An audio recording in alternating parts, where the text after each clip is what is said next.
Dans l'actualité ce matin, la politique toujours, et un nom a surgi ces dernières heures, un nom pour prendre place à Matignon. Est-ce le bon ? On va se poser la question dans un instant, vous allez voir qu'on n'est qu'au début du feuilleton. Ce nom, c'est celui d'Huguette Bello. Alors il ne vous dit peut-être rien. Qui est Huguette Bello ? On va vous expliquer tout ça. Place aux éclaireurs. Et c'est Fanny Wegscheider qui nous rejoint. Fanny, que sait-on d'Huguette Bello ? D'abord, petit portrait. Petit portrait en quelques faits. En effet, Huguette Bello a 73 ans. Elle est la présidente du conseil départemental, du conseil régional, de la Réunion.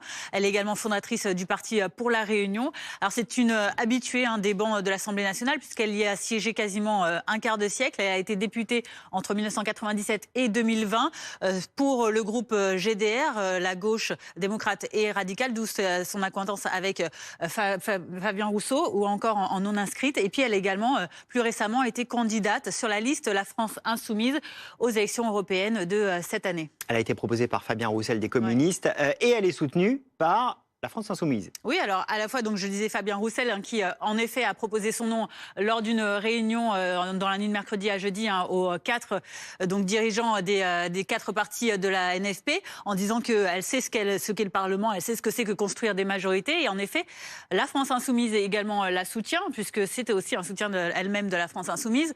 Manuel Bompard, sur notre antenne hier, disait encore que cette proposition peut faire consensus, et que si elle peut faire consensus, alors la France Insoumise la soutient. Et puis, autre soutien de poids également, le chef de file de la France Insoumise, qui hier, lors d'un live sur YouTube, Jean-Luc Mélenchon a résumé en ces termes que Huguette Bello cochait toutes les cases et qu'elle ne se laisse impressionner par personne. Alors il y a quand même quelques voix dissonantes, quelques détracteurs. Oui, toujours à gauche.